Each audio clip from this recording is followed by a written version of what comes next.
I recently stumbled upon a story that changed my perspective on intelligence. Picture this, a dog, not just any dog, but a super smart canine that scientists taught to speak in full sentences. Sounds amazing, right? But here's the twist. This linguistic prodigy of the animal kingdom ended up depressed. It's as if gaining human-like intelligence came with a hefty emotional price tag. This got me thinking, what if our own cleverness is a double-edged sword? What if the very thing that sets us apart, our big, complex brains, is also the source of our deepest struggles? Let's take a closer look at what's happening up in our noggins. In smarter folks, the frontal system of the brain tends to be larger. Sounds great, doesn't it? A bigger brain must mean better function, right? Well, not so fast. This same area is responsible for, not feeling feelings or physical tension. It's like our brain's way of putting on noise-canceling headphones to block out emotional static. Some fancy medical types call this Alexithymia, but I prefer the term frontal dissociation.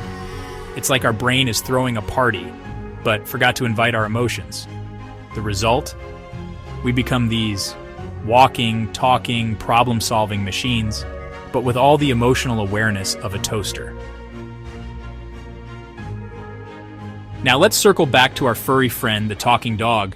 His story is basically humanity's story in a nutshell. When we humans first strung together full sentences, we didn't just gain a cool new party trick. We opened Pandora's box of existential dread. Suddenly, we weren't just living in the moment like our less verbose ancestors. We started pondering the big questions. Who am I?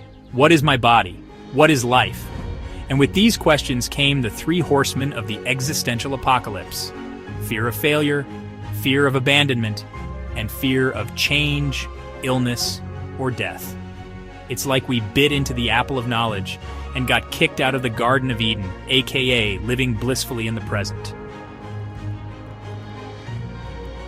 So here we are, smart but emotionally stunted, aware of our mortality but terrible at dealing with it. What's the solution? Well, it's not going to be easy, folks. We need to flip the record that's been playing in our collective heads for thousands of years. It's going to take some damn good therapists and a stubborn commitment from all of us to change the tune. We need to learn to embrace our emotions, not run from them, to face our fears head-on instead of burying them under layers of avoidance and control. It's time to bridge the gap between our impressive cognitive abilities and our emotional intelligence. For the sake of our kids, our loved ones, our lives, and the planet, we need to evolve emotionally as much as we have intellectually.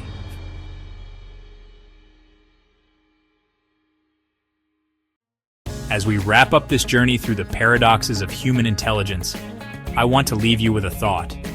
Our big brains have taken us to the moon, cured diseases, and created incredible art. But our next great leap might not be outward, but inward. By embracing emotional therapy and working to understand our deepest fears and feelings, we can write a new chapter in human evolution, one where being smart doesn't mean being emotionally numb,